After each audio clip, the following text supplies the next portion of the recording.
जब hello hello hello भगवान मेरे प्रभु भोलेनाथ ने सती को इतना भी समझाया, लेकिन सती के हृदय में संदेह बैठ गया।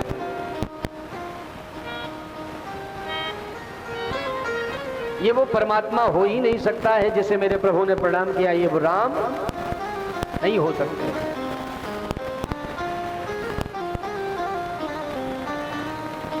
भगवान सही बताओ ये कौन है? भगवान भोलेनाथ ने कहा मैं तो सही बता रहा हूं। अब जैसे तुम्हारे अंदर का भ्रम, जैसे तुम्हारे अंदर का संदेह दूर हो, वो काम करो।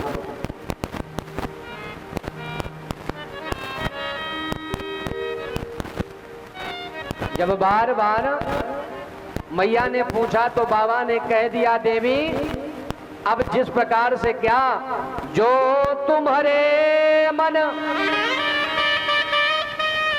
अतिशल दे हो,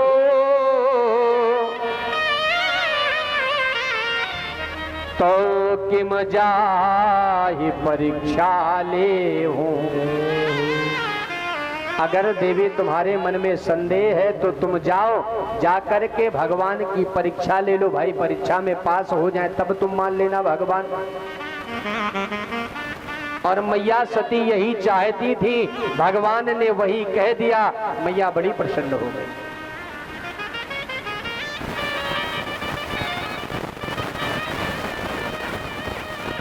कहा बाबा मैं परीक्षा ले लूं? बोले हाँ जाओ तुम सती, तब तक परीक्षा लो, तब तक मैं इस बट वृक्ष के नीचे बैठा हुआ भगवान का चिंतन कर रहा हूं। लेकिन सती एक बात ध्यान रखना,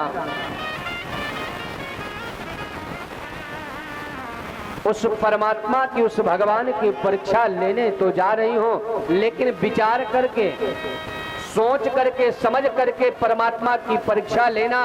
अगर कोई थोड़ी सी भी चूक हो गई तो जीवन भर सोचना पड़ेगा। ऐसे कृत्य को न करना जो जीवन भर पछताना पड़े। क्यों? बाबा ने ये बात क्यों कही? लेकिन बाबा जानते हैं कि आज सती जा रही है, आज से ही सती से हमारा बिछो हो जाएगा। सती न चाहते हुए भी ऐसे कर्म करेगी जिससे मुझे इसको त्यागना पड़ेगा, और जब इसे मैं त्यागूंगा तो ये धीरे से अपने शरीर को भी त्याग देगी। बाबा मना करते हैं, लेकिन भावी उमेज सके त्रिपुरारी। लेकिन संसार का जो नियम है उस नियम को परमात्मा कभी बदलता। अगर मेरा भोलानाथ चाहता तो उस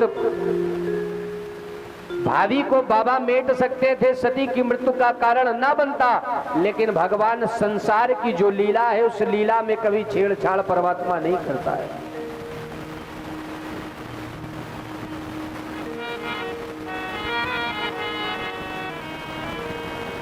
मैया सती को आदेश दिया। मैया सती भगवान की परीक्षा लेने के लिए चल पड़ी। रास्ते में विचार करती है,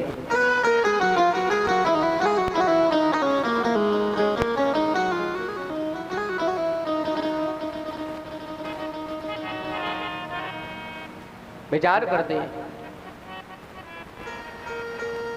अगर ये परमात्मा है तो इनकी परीक्षा कैसे लें? ऐसे परीक्षा लें जिसमें हम पास हो जाएं।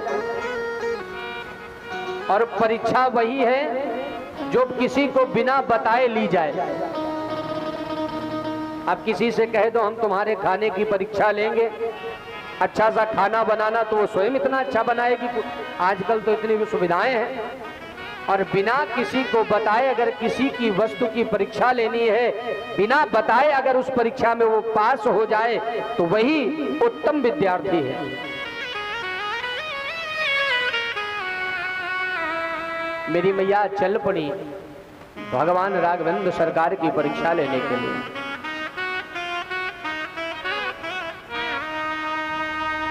और भगवान भोलेनाथ विचार करने लगे, क्या हुई है वहाई जो, हुई है वहाई जो राम रच राखा, हुई है सोई जो राम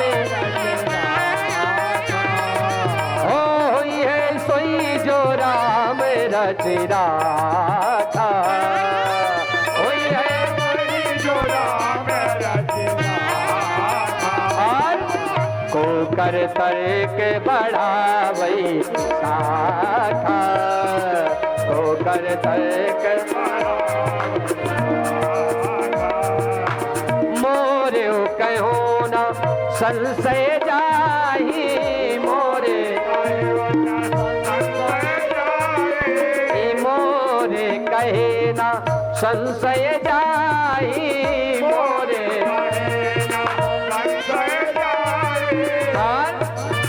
विधि विपरीत भलाई नाही, विधि विपरीत काहू न को, काहू न को सुख दुख कर दाता, काहू न को निजगत कर्म भोग सब भ्राता, निजगत कर्म भोग सब होई है सोई जो राम रचि राखा, और को कर तर्क बढ़ावई शाखा, कौ न कहू सुख दुख कर दाता, और निजगत कर्म भोग सब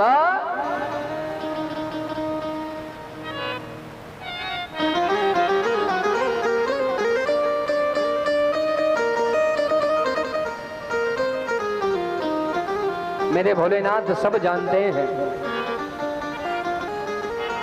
वहीं पर भगवान का भजन मेरे भोले बाबा करने लगे। मैया सती चली जा रही है, रास्ते में मेरी मैया ने विचार किया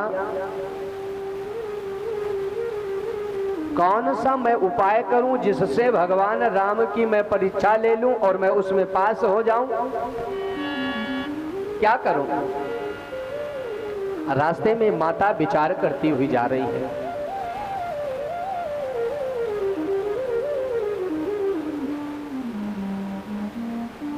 माता ने मन में विचार किया ना हो तो जिस सीता की खोज भगवान राम कर रहे हैं तो उसी सीता का स्वरूप बना लूं, और अगर भगवान होंगे तो पहचान जाएंगे और साधारण मानव होंगे तो अपनी धर्म पत्नी अपनी भार्या समझ करके हमें अपना लेंगे। अगर अपना लिया तो जान जाऊंगा ये नकली है, और अगर जान गए तो जान जाऊंगी कि ये असली वाले हैं, फिर प्रणाम कर लूं।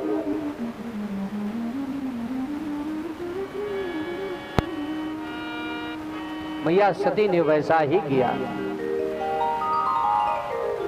जिस तरफ से भगवान राम चले आ रहे हैं, मेरी मैया ने किया क्या? सीता मैया का रूप धारण। जो नहीं करना चाहिए था वही कर दिया। जब सीता का रूप मैया सती ने धारण किया, अब रास्ते में खड़ी हो गई मैया।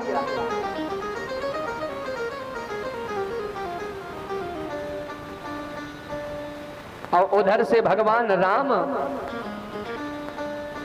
और लक्ष्मण जी चले आ रहे हैं। वही दशा है प्रभु राम की। प्रभु राम रोते हुए चले आ रहे हैं। मेरी भार्या को कौन हरण कर ले गया, कौन ले गया प्रभु? रोते हुए चले आ रहे हैं, नरसी लीला करते हुए। आगे जब थोड़ा बढ़े तो लखन लाल जी ने जैसे ही मैया सती को देखा, देख करके, क्योंकि लक्ष्मण जो है ये माया स्वरूप है, तो इन्होंने जैसे ही देखा मैया सती को सीता स्वरूप में तो जोर से बोले भैया। जैसे ही भैया कहा, भगवान राम ने हाथ को दबा दिया। क्या हुआ? बोले मैया सीता तो वो खड़ी। बोले वो सीता नहीं, वो तो सती है। बोले कैसे? बोले ये भगवान भोलेनाथ से लड़के आई है हमारी परीक्षा लेने के लिए। बोले अच्छा। बोले इन्हें ऐसा सबक दूंगा कि आज से जीवन में कभी किसी की परीक्षा नहीं लेंगे। भगवान राम चले आ रहे हैं और आते ही आते मैया को देखा और देख करके मैया को प्रणाम किया और क्या कहा? कहो बहुरी कहाँ वृष के तू प्रभु, अरे विपिने अकेली फिर ही कहिए तो। अरे मैया आपको प्रणाम है। मैया सती आप इस वन में अकेले घूम रही हैं और आपके हाथ में जो धर्म रूपी झंडा रहता था और जिस भगवान भोलेनाथ के साथ में आप नंदी पर सवार होकर के चलती थी धर्म की पताका को लहराते हुए, बाबा भोलेनाथ कहाँ हैं? अब तो जैसे ही प्रभु ने ये कहा मैया के पैरों के नीचे से जमीन खसक गई। हाय भगवान, हम तो परीक्षा लेने आए थे और हमारी ही परीक्षा हो गई। अब शर्म के मारे मैया ने अपने मुख को छुपा लिया कि हमने तो सीता का रूप धारण किया और भगवान हमें प्रणाम कर रहे हैं, ये तो जान गए लगता है ये जगत बुद्ध जगदीश भगवान सदानंद सरकार हैं। अब तो मैया मुख को छिपाए मारे शर्म के शकल नहीं दिखा रही।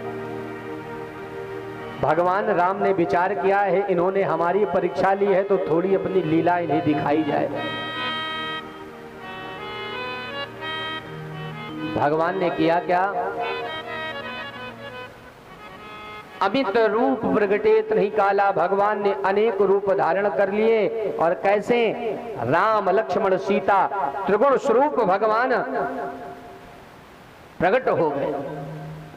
अब मैया सती भगना चाहती हैं तो क्या देखा? जिधर मैया भगना चाहती उधर ही राम लक्ष्मण सीता, इधर भगना चाहती है तो राम लक्ष्मण सीता उधर भगना चाहती है। चारों तरफ भगवान विद्यमान हो गए। अब तो मैया बिचारी बड़े परेशान, मैं जाऊं तो कहां जाऊं, भगूं तो अपराध किया है, चोरी की है तो उसका दंड भोगना पड़ेगा और अगर नहीं भोगना है तो भग खड़े हो, कहां जाऊं? जब मैया चारों तरफ से घिर गई, कहीं जा नहीं पाई तो मैया ने आंखें बंद करके प्रभु भोलेनाथ का चिंतन करने लगी। प्रभु अगर आपकी बात आज इस सती ने मान ली होती तो ये अपमानित होना। जो लोग ज्यादा चतुर होते हैं उनके साथ ऐसा ही होता है। जो अपने से बड़ों अपने से बुजुर्गों की बात नहीं मानते हैं तो बाद में उन्हें पछताना ही पड़ता है।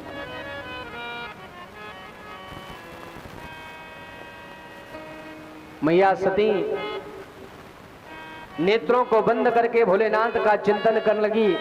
भगवान राम ने विचार किया मैया सती भयभीत हो गई है, अब मुझे अपनी लीला को समाप्त करके आगे चलना चाहिए।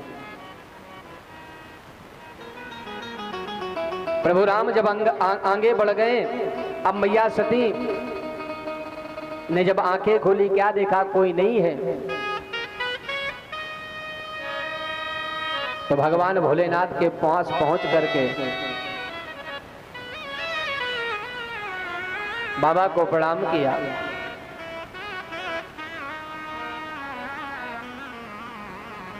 जब बाबा को प्रणाम किया तो बाबा ने आंखों को खोला और खोल करके कहा सती आ गई परीक्षा लेकर के। जैसे ही बाबा ने इतनी बात कही मैया लजा गई। मैया ने कहा प्रभु मैंने परीक्षा थोड़ी ली। तो फिर सती कहा कछुना परीक्षा लीन गुसाई, परीक्षा मत नहीं ली मैंने। तो फिर सती क्या किया? कहा मैंने वहां नजदीक जाके क्या किया? जैसे आपने प्रणाम किया ना, कीन प्रणाम तुम्हारे, जैसे आपने प्रणाम किया वैसे ही मैंने भी बाबा को भगवान को प्रणाम किया। बाबा भगवान भोलेनाथ ने विचार किया जो सती इतने तर्क प्रस्तुत कर रही थी इतनी सीधी कैसे हो गई? लगता है कुछ चोरी पकड़ी गई है। जिसे मैं यहां समझाता रहा नहीं बात समझ में आई। सती ने कहा बाबा आप इतनी दूर से प्रभु को प्रणाम कर रहे थे, मेरे हृदय नहीं भर रहा था। देखिए सती ने एक झूठ बोला, एक झूठ क्षम्य है, दो झूठ क्षम्य है, लेकिन जब झूठ पर झूठ, झूठ पर झूठ, झूठ पर झूठ व्यक्ति बोलने लगता है तो फिर उस झूठ की कोई क्षमा। पहला अपराध सती ने किया, कथा को नहीं सुना। दूसरा अपराध क्या किया, बाबा भोलेनाथ ने जो बात बताई बाबा पर विश्वास नहीं किया। करने के बाद ये पत्नी का स्थान ग्रहण करने के योग्य नहीं है।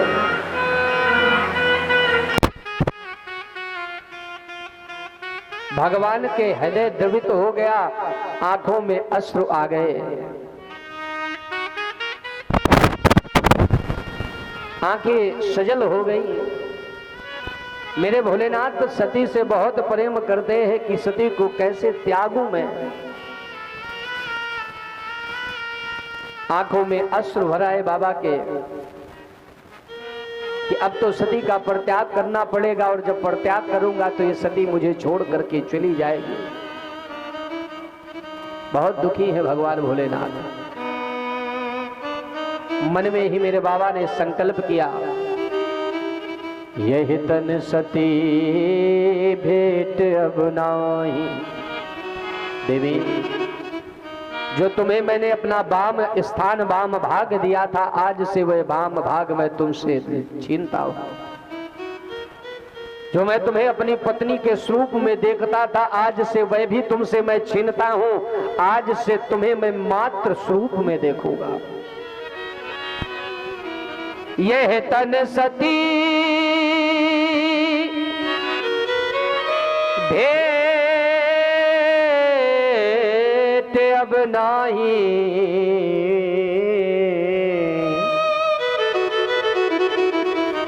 शिव संकल्प कीन मन माही। अब जो करहूं सती सन प्रीति,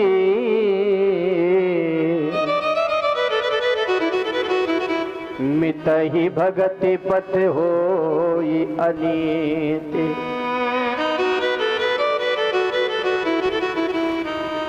मेरे भोलेनाथ का हृदय द्रवित हो गया कि आज प्राण प्रिया सती का परित्याग करना पड़ रहा है, कैसे रहना होगा। जो मेरी सेवा में निरंतर खड़ी रहती थी, जल के लिए, पूजन के लिए, जब मैं आवाज देता था सती दौड़ करके, हाँ बाबा क्या चाहिए, आज से मैं किससे कहूंगा, क्या कहूंगा। भगवान के नेत्र सजल है, प्रभु रोना चाहते हैं लेकिन रो नहीं पा रहे हैं। ध्यान दें,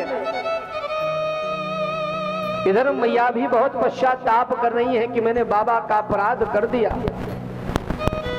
भोलेनाथ का अपराध कर दिया।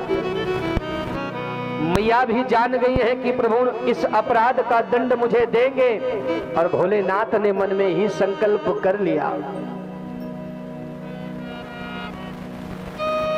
माता सती बड़ी दुखी है, भोले बाबा भी बात नहीं कर रहे हैं एक दूसरे से दुख में, क्योंकि भगवान जानते हैं कि अगर आज सती से बात करूंगा तो फिर से मैं छोड़, और इसका मुझे परित्याग करना है क्योंकि इसने अपराध किया है, और आज अगर इसे इसका दंड नहीं मिलेगा तो जीवन में और बड़ा अपराध करेगी, और जब और बड़ा अपराध करेगी तो जीवन इसका बर्बाद हो जाएगा।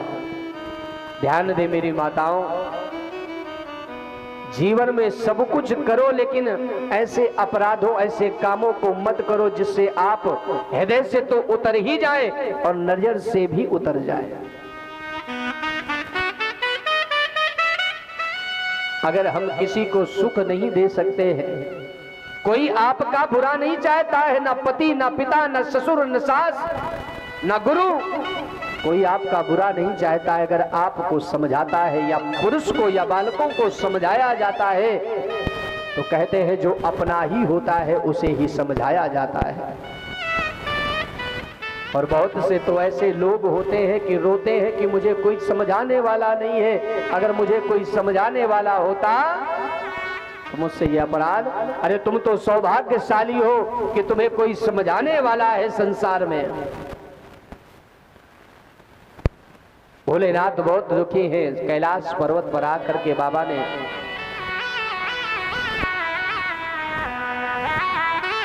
सती से बात नहीं की,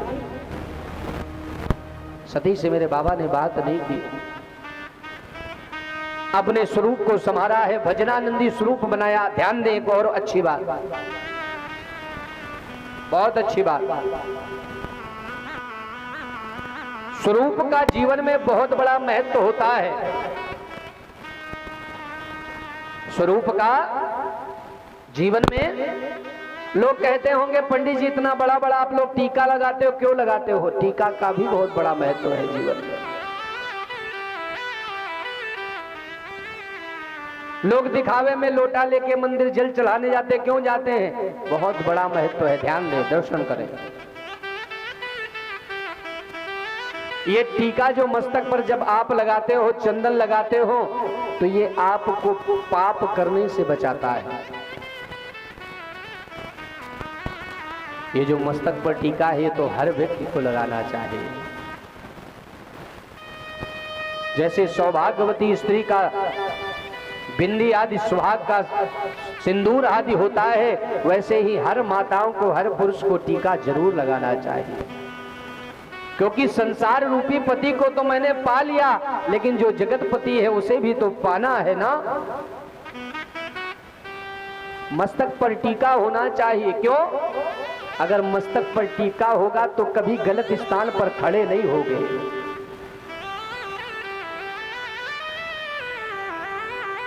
अगर माथे पर टीका होगा तो जैसे लोग नहीं बोतल खोलते हैं, तो शर्म आएगी कि अरे माथे पर टीका है, हम बोतल खोलेंगे। ये टीका आपको अपराधों से बचाता रहेगा। जैसे ही आप उस स्थान दूषित मदिरालय में जाओगे, जैसे ही अपने मस्तक को देखोगे, अरे मैं टीका लगाए हूं, तो एक बार टीका आपको रोक देगा कि भैया ये अपराध मत करो। बचाएगा आपको ये मस्तक का टीका। गलत संगत में जुआ आदि खेलने से भी ये टीका रोकेगा आपको। ये प्रभाव है इस टीका का। ये टीका आपको लड़ाई करने से, अपशब्द बोलने से, झूठ बोलने से रोकेगा। अरे मैं मस्तक पर टीका, गले में तुलसी पहनता हूँ, गले में कंठी पहनता हूँ, झूठ नहीं बोलना चाहिए। फिर भी लोग सीने पर पत्थर रख करके ईमानदारी से झूठ बोल देते हैं। भैया ईमानदारी की बात, सच बताऊं, ये जो टीका है ना, ये कोई साधारण नहीं है। ये जो टीका के दोनों रेखाएं हैं, ये भगवान के चरण हैं। और जो ये बीच में काली बिंदी लगाई जाती है, जानते हो ये क्या है? ध्यान दें, ये जो बीच में काली बिंदी लगाई जाती है, जो ओम होता है ना, ये जब भगवान भोलेनाथ और शक्ति के साथ मेरे प्रभु सुशोभित होते हैं, तो ओम के ऊपर जो बिंदी है, बिंदी क्या है? शक्ति स्वरूपा। और ये जो काला टीका है, ये भी शक्ति स्वरूपा है। दूसरा भाव, ब्रज भाव से दर्शन करें। जब मेरे कन्हैया ने रास लीला को रचाया, तो ऐसी रास हुई, ऐसी लीला भगवान ने की, तो क्या किया? जो राधा थी वो श्याम वर्ण हो गई, गौर वर्ण की थी। मेरी राधा जी भगवान के साथ नृत्य करते करते गोरी राधा सांवली हो गई, और भगवान भोलेनाथ, भगवान कन्हैया अपने स्वरूप को छोड़ करके काले से गोरे हो गए। तभी से मेरे कन्हैया ने अपने मस्तक पर सांवला स्वरूप जो राधा का रास लीला में हुआ था, उस राधा के स्वरूप को अपने मस्तक पर सिरोधार करते हैं मेरे प्रभु कन्हैया। बोल वृंदावन में हरिलाल की जय हो। आओ भाई, थोड़ा थोड़ा शंभु समुझावा भाभी बसना ज्ञान और आहवा। मेरे भोलेनाथ ने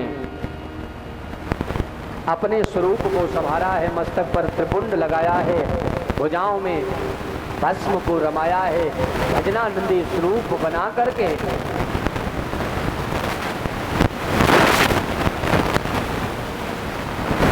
भजनानंदी भगवान स्वरूप बना करके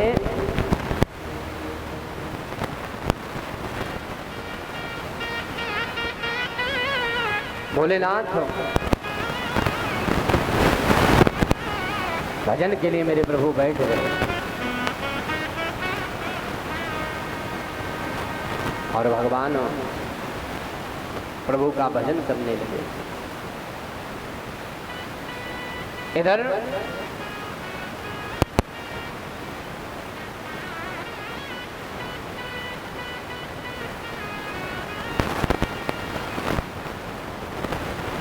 भगवान भोलेनाथ ने ऐसी तपस्या, ऐसी समाधि,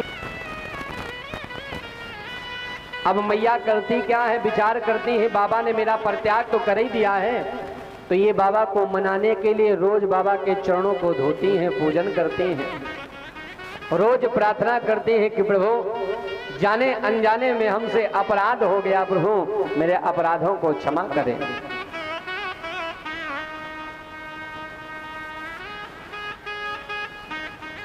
भोलेनाथ भजन में मस्त हैं और सच बतावें जब जीवन में दुख होता है तब भजन बहुत अच्छा लगता है। और जीवन में अगर आपके दुख आ जाए तो मान लो कि भगवान की बहुत बड़ी कृपा है आप पर, लेकिन दुख आते ही हम रोना शुरू करते हैं। सुख जब जीवन में आता है तो परिवार के सारे संबंध, रिश्ते अच्छे लगते हैं, लेकिन जब जीवन में दुख आता है तो मेरा प्रभु अच्छा लगता है। क्यों?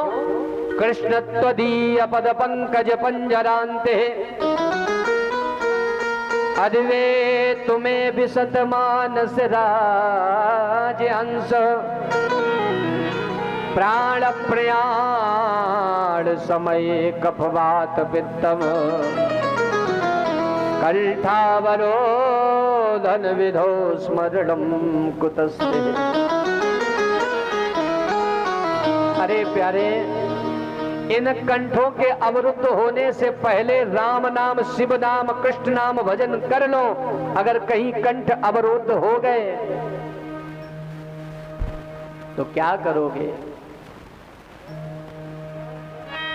क्यों?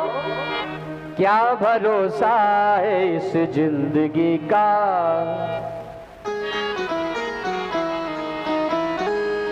क्या भरोसा है इस जिंदगी का, साथ देती नहीं है किसी का, क्या भरोसा है इस जिंदगी का, क्या भरोसा है इस जिंदगी का, क्या भरोसा है इस जिंदगी का, साथ देती, क्या भरोसा है इस जिंदगी का, क्या भरोसा है इस जिंदगी का।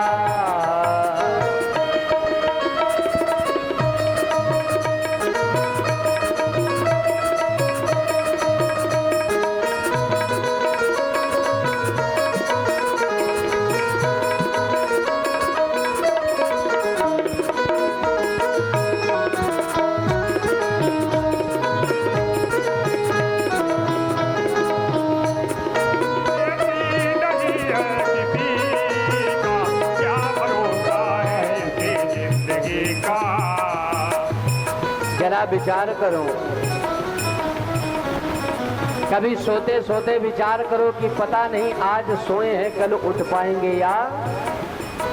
बहुत से लोग ऐसे होते हैं सोते सोते जीवन भर के लिए।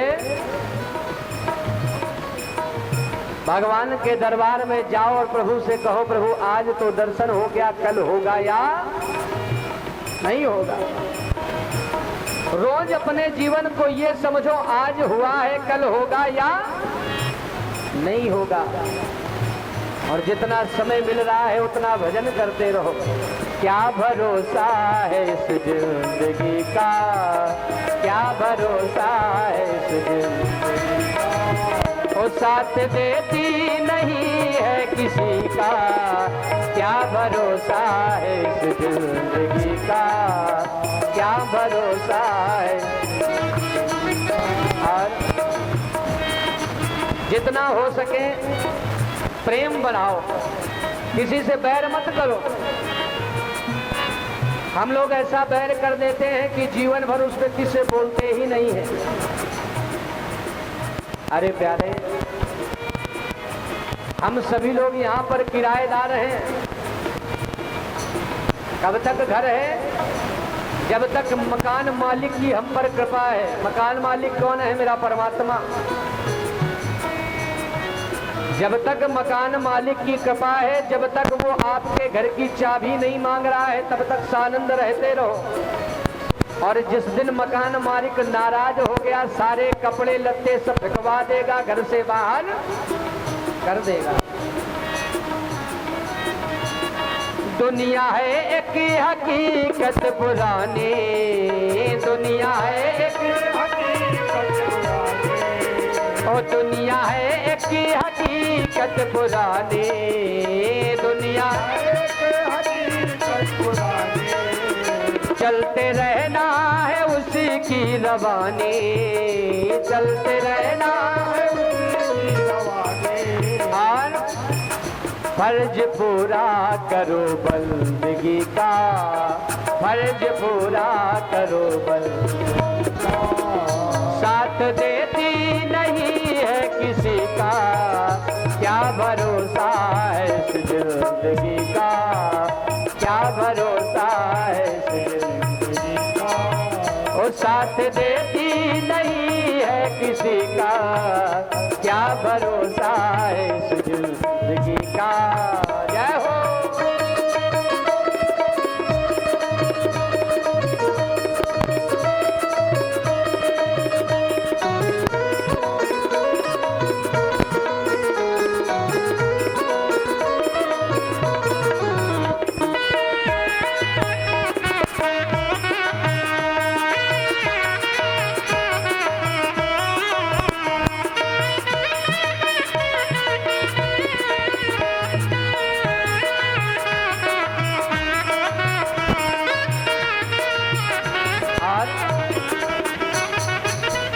प्यारे, ऐसा वृक्ष लगा करके जीवन में जाओ कि आपके मरने के बाद भी आपको लोग याद करें। लोग कहते हैं महाराज जी मेरे पुत्र नहीं है, आगे मेरा वंश कैसे चलेगा, मुझे कौन याद करेगा। अरे भैया जरा विचार करो, क्या पुत्र से ही नाम होता है? कबीरदास जी का नाम किसकी वजह से? पुत्र की वजह से हुआ। मीरा का नाम पुत्र की वजह से हुआ। तुलसीदास जी का नाम पुत्र की वजह से हुआ। वाल्मीकि जी का नाम पुत्र की वजह से हुआ। अरे हम तो पुत्र पर छोड़ देते हैं। अरे स्वयं ऐसे कर्म करो कि मरने के बाद लोग याद करें कि व्यक्ति बहुत अच्छा था। मरने के बाद आपको कष्ट ना हो, लेकिन आपके मरने के बाद लोग रोवें कि बहुत अच्छा आदमी था, अब ये चला गया, अब क्या होगा। ऐसे काम करो, ऐसे मत काम करो प्यारे कि आपके मरने के बाद 50 गाली व्यक्ति आपको दे कि बहुत बेकार आदमी था, ये मर गया तो अच्छा हुआ।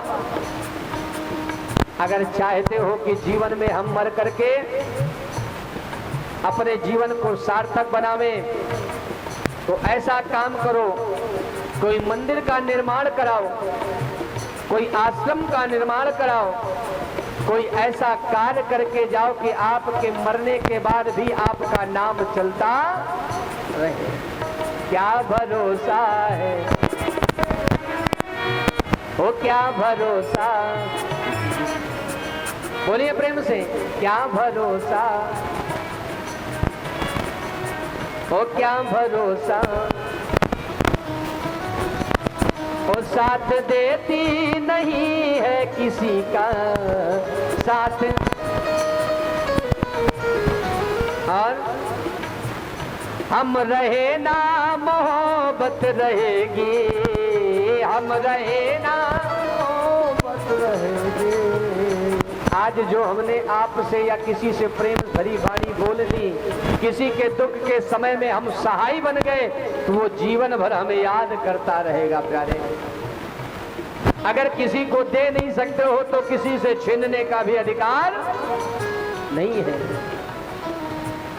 हम रहे ना रहेगी मोहब्बत, हम रहे ना रहेगी मोहब्बत, दास्तां अपनी दुनिया कहेगी, दास्तां अपनी दुनिया कहेगी, और नाम रह जाएगा आदमी का, नाम रह जाएगा आदमी का। अभी ऐसे बैठे हो, फिर एक फ्रेम में लटका दिए जाओगे। अभी कपड़े गंदे हो जाते हैं तो धो लेते हो, फिर आपकी फोटो में धूल उड़ती रहेगी, जमती रहेगी। अगर किसी का मन होगा तो साफ कर देगा। कौन? जिनके लिए तुम रो रहे हो, उन्हीं का मन होगा तो साफ कर देंगे। कब? जब आपकी बरसी होगी, जब आपका श्राद्ध होगा तो एक बार फोटो को साफ कर देंगे, टीका, फिर उसके बाद रगदा खाते रहो। केवल नाम रह जाएगा कि ये कौन है, फलाने का।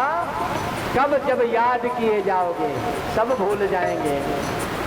नाम रह जाएगा आदमी का, नाम रह जाएगा आदमी का। वो साथ देती नहीं है किसी का, साथ देती नहीं है किसी का। क्या भरोसा है इस जिंदगी का, क्या भरोसा है इस जिंदगी का, क्या भरोसा है इस जिंदगी का, क्या भरोसा है इस जिंदगी का। साथ देती नहीं है किसी का, साथ देती, और क्या भरोसा है इस जिंदगी का। साथ देती नहीं है किसी का।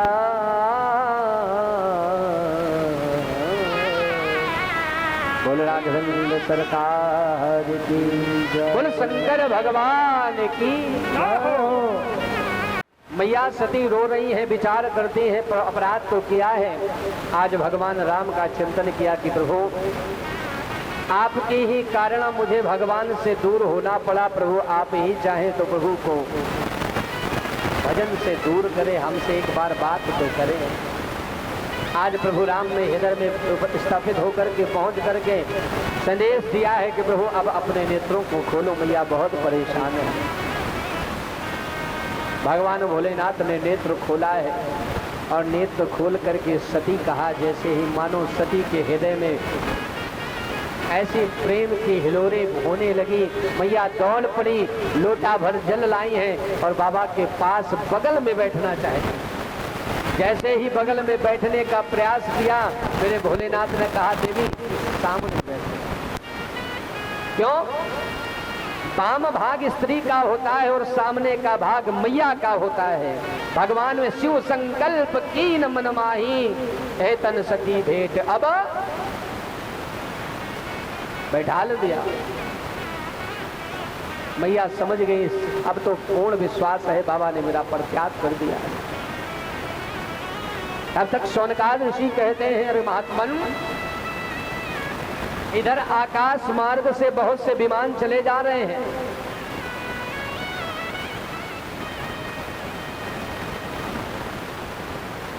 भगवान भोलेनाथ मैया से इधर उधर की बात करने लगे कि कहीं सती को समझ में ना आवे कि मैंने परित्याग कर दिया। इधर विमान जा रहे हैं। मैया ने कहा बाबा ये सब विमान कहाँ जा रहे हैं बताओ।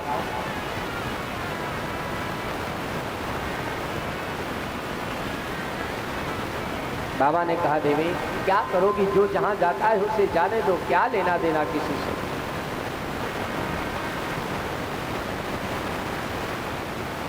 लेकिन मैया ने जब बार बार पूछा तो भगवान भोलेनाथ ये भी बात बताना नहीं चाहते हैं कि महाराज दक्ष ने ये यज्ञ कराया है और सती को मेरे कारण सती को नहीं बुलाया है।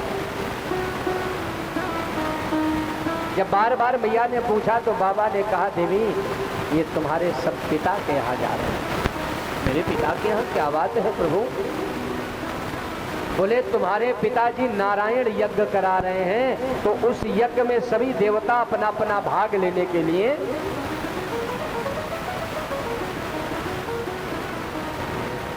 मैया थोड़ा सा मुस्कुराई और बाबा से कहा, बाबा अपनी ससुराल नहीं चलोगे क्या? मैया ये नहीं कहा कि अब मैं अपने घर चली जाऊं, मैया ने ये सोचा कि बाबा को भी थोड़ा अपनत्व होना चाहिए, बाबा अपनी ससुराल। बाबा ने कहा, देवी मुझे नहीं जाना है और तुम भी मत जाना, चाहे कंचन बरसे,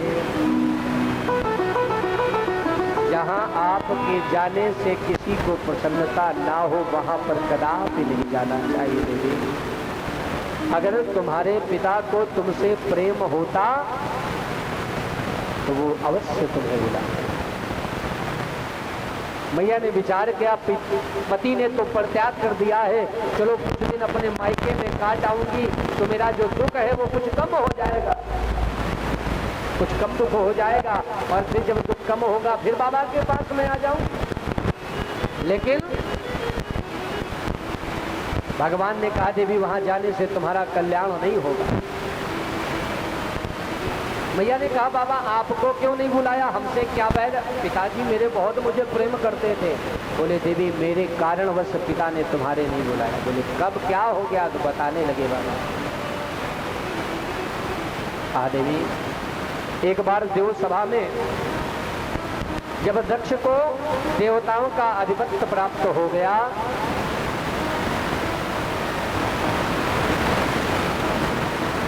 आधिपत्य जब प्राप्त हो गया तो दक्ष बना अहंकार में आ गया, अब तो मैं राजा हो गया हूं, अब तो सर्वस्व मेरा है, जो चाहूंगा वो होगा, जो नहीं चाहूंगा वो नहीं होगा। इसे अहंकार आ गया। एक बार सभा लगी हुई थी, सारे देवता, मैं भी, ब्रह्मा विष्णु महेश तीनों लोग थे हम लोग। इधर दक्ष जब देवताओं की सभा में आया तो सारे देवता खड़े हो गए उसके सम्मान में। 3 लोग नहीं खड़े हुए, एक मैं, एक विष्णु भगवान और एक ब्रह्मा जी। अच्छा एक बात है, हम लोगों में बड़ी विषमता होती, हम ये नहीं देखते हैं कितने लोग खड़े हैं, हम ये देखते हैं कितने लोग हमारे सम्मान में बैठे हैं, ये देखते हैं। बड़ा अधिकार दक्ष जब पावा। देवी इसकी नजर ब्रह्मा जी पर पहुंची तो इसने विचार किया, पुत्र कितना भी बड़ा हो जाए लेकिन पुत्र पिता के समक्ष पुत्र ही होता है। चलो ये नहीं खड़े हुए, ये तो मेरे पिता, और पिता का धर्म नहीं है कि पुत्र के सम्मान में खड़ा हो जाए।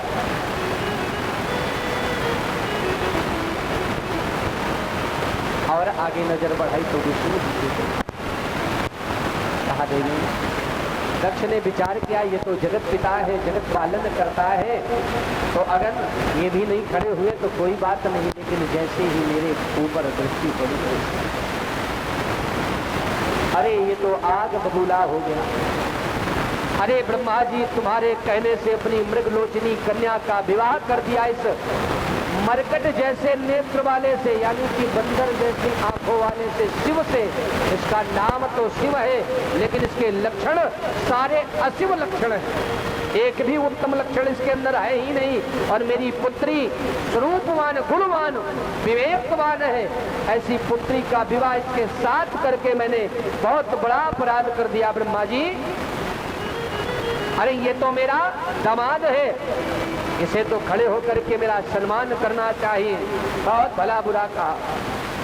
भगवान भोलेनाथ इतने कृपालु हैं, इतने दयालु हैं, ये कहता रहा, प्रभु मुस्कुराते रहे भोलेनाथ।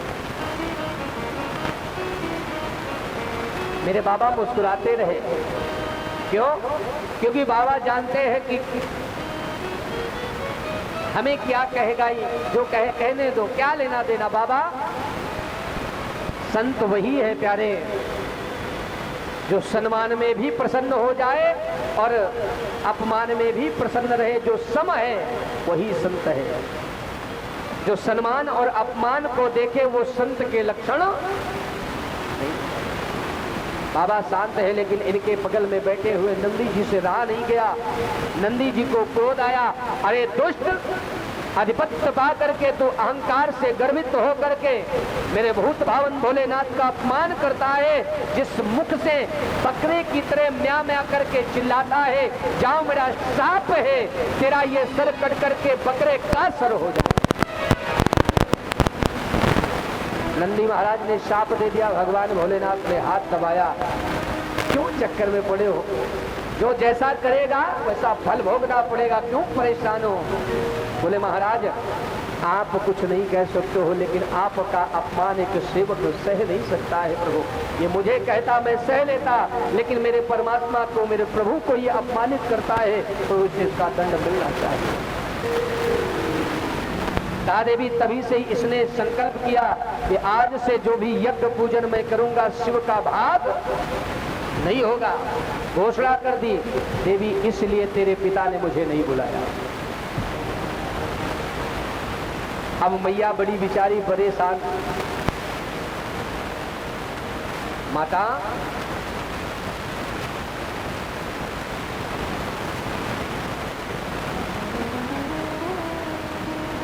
मैया बड़ी परेशान कि पति का भी प्रेम रहा नहीं, पिता के यहाँ जा नहीं सकती हूँ, अगर पति की आज्ञा का उल्लंघन करूं तो भी अपराध है। बाबा के चरणों को पकड़ा मैया ने और चरण पकड़ करके भोले बाबा से कहने लगी, बाबा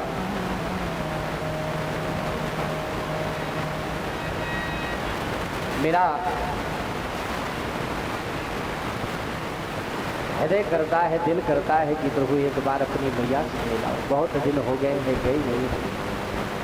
बाबा ने कहा देवी मैंने कभी मना नहीं किया है, ये यज्ञ पूर्ण हो जाने दो, उसके बाद आप। एक बात कहा देवी, अगर जा रही हो तो एक बात ध्यान रखो, जा तो रही हो, मैं नहीं चाहता हूं कि तुम जाओ, लेकिन जा रही हो तो जितने भी तुम्हारे आभूषण वस्त्र आदि रखे हैं सब अपने साथ ले जाओ।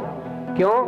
क्योंकि मेरा बाबा जानता है कि अब सती घर से यहां से गई तो दोबारा वापस आने वाली, और बाबा जानते हैं कि जब मैं अपने गुफा में जाऊंगा और सती के आभूषणों को, वस्त्रों को देखूंगा तो देख देख करके मुझे कष्ट होगा।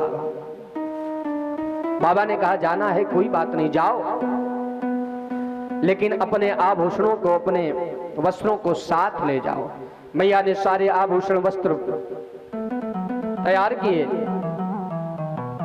और नंदी बाबा को एक आधे गढ़ को मैया के साथ भेज दिया। मैया चली और चल करके क्या देखा है मैया ने, बड़ा ही भवन सुंदर सजा हुआ है।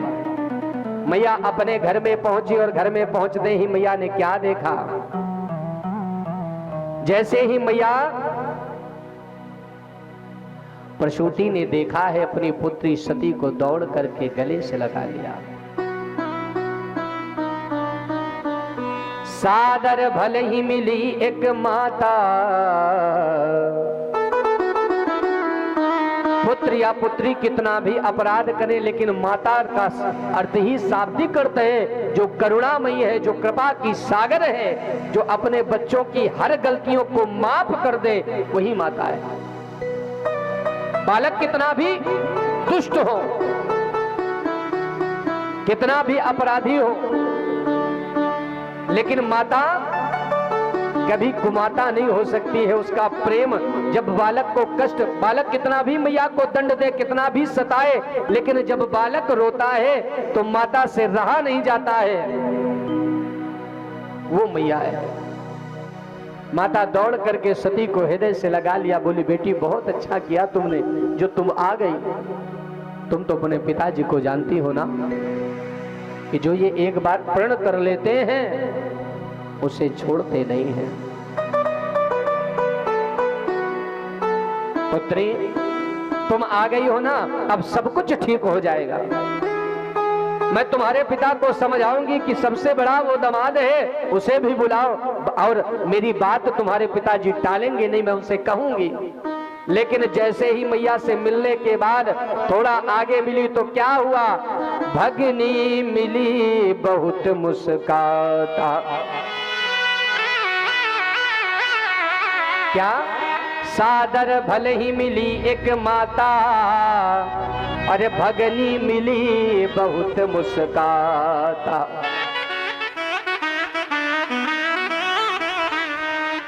बहनों ने जैसे ही मैया सती को देखा, देख के ठहाके मार के हंसने लगी। देखो बिना बुलाए लोग भी आए हैं। हाँ क्यों नहीं आएंगे, घर में अच्छा खाने को हो तो ना आते। घर में वही रूखी सूखी रखी है तो यहाँ पर मालपुआ खाने के लिए आ गए। यानी मानो मुस्कुरा करके शब्दवेदी बाणों का प्रहार करना शुरू कर दिया। मैया सती रो करके माता के गले से लग करके, हाँ मैया क्या तेरी यही पुत्रिया है? मैं तेरी पुत्री नहीं हूं जो ऐसे शब्दों को ये बोल रही है? क्या मेरा अधिकार नहीं है इस घर पर मैया? पिता थोड़ा नाराज क्या हो गए, ये बहनें भी ऐसे ऐसे कट वचनों को बोलती हैं जो मेरे हृदय को मानो विदीर्ण किए जाते हैं। माता ने विचार किया कि जब यहां की यह दशा है तो यज्ञशाला में कितना बड़ा मेरे प्रभु के प्रति अपराध हो रहा होगा।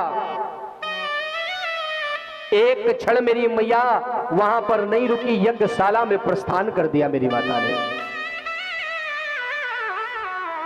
और जब यज्ञशाला में प्रस्थान किया तो क्या देखा है?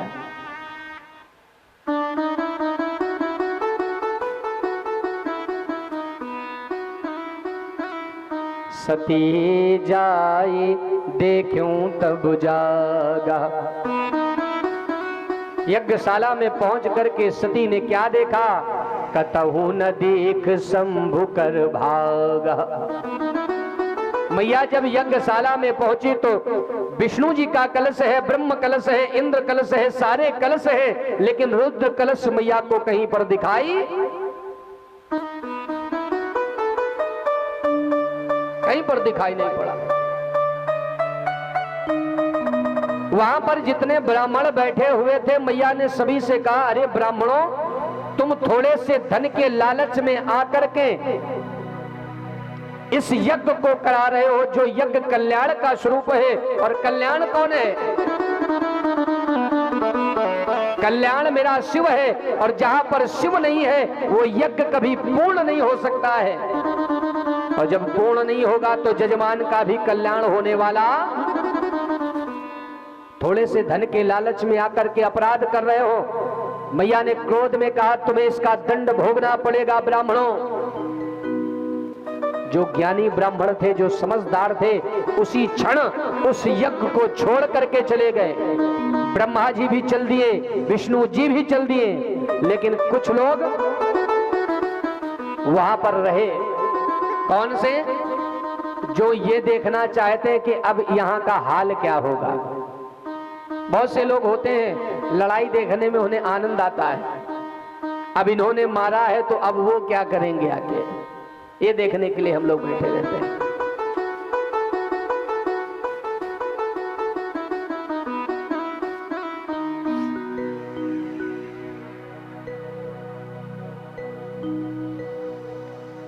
जो ज्ञानी संत थे वो चल दिए। मैया ने कहा, सुनहु सभा सद सकल मुनिंदा, कही सुनी जिन शंकर निंदा।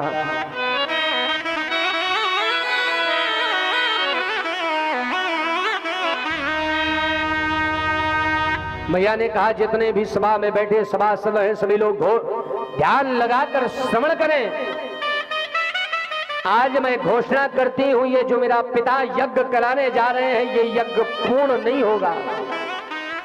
चाहे इस यज्ञ को अधूरा करने के लिए मुझे इस सती को अपने प्राणों का अंत करना पड़े, वो मैं कर दूंगी, लेकिन अपने भोलेनाथ का अपमान मैं नहीं सह सकती हूं।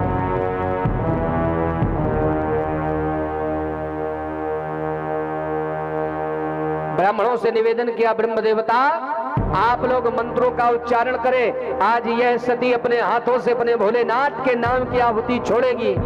ब्राह्मण देवता मंत्र बोलने लगे। मैया ने सामग्री को लिया है और जैसे ही नमः संभवाय च मयो भवाय च मंत्र का उच्चारण किया, स्वाहा का मंत्र बोलना चाहते हैं, तब तक दक्ष दौड़ करके सती के हाथ को पकड़ लिया। कहा, रे सती, तेरा इस हवन में, इस यज्ञशाला में कोई तेरी आवश्यकता नहीं है। ये यज्ञ मैं अपने पैसों से करा रहा हूं, ध्यान दे।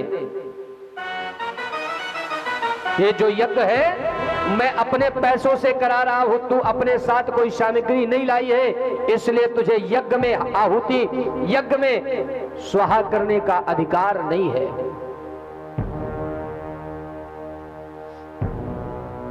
ये दक्ष ने जब कहा तो मैया भी क्रोध में आकर कहती, पिताजी, जो यज्ञ तुम कल्याण के लिए चाहते हो, ये यज्ञ पूर्ण नहीं हो सकता है। इस यज्ञ को समाप्त करने के लिए आज ये सती, इस सामग्री में मेरा अधिकार नहीं है, आपकी यज्ञशाला में मेरा अधिकार नहीं है, लेकिन अपने शरीर पर तो मेरा पूर्ण अधिकार है। विचार किया, इस शरीर पर भोलेनाथ का अधिकार रहा नहीं, पिता ने परित्याग कर दिया, तो ना हो इस शरीर को भोलेनाथ को ही अर्पण कर दिया जाए। अस कहियो गे अगिन तनु जारा, अस कहियो गे अगिन तनु जारा, अस कहियो गे अगिन तनु जारा,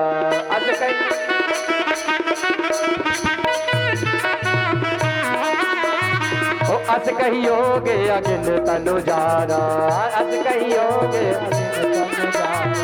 अस कहियो,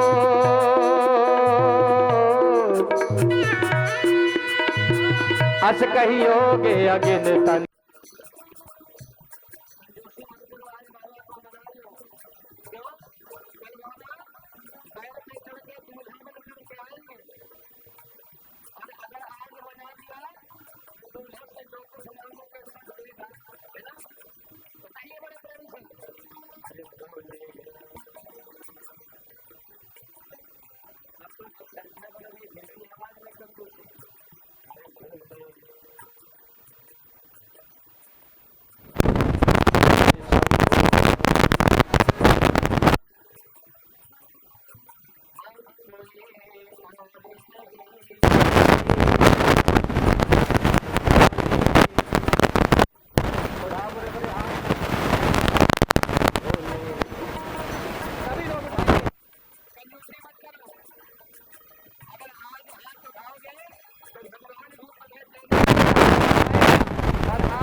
तो भगवान भी हाथ उठावे बैठा रहेगा।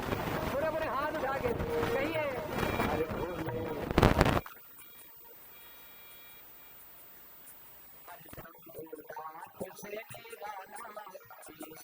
हर हर महादेव।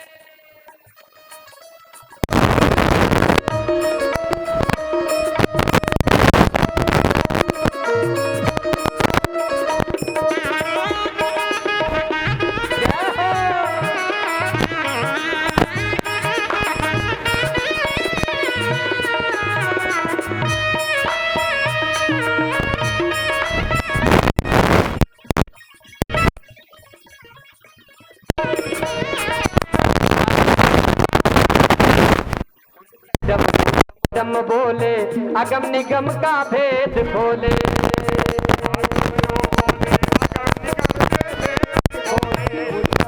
अरे भोले जी का डमरू बोले अगम निगम के भेद खोले, भोले जी का डमरू बजाने वाला और नहीं, ऐसा डमरू बजाने वाला कोई नहीं, ऐसा अरे भोले नाथ से निराला कोई और नहीं। भोले भाव से ताली लगाते हुए हर हर महादेव।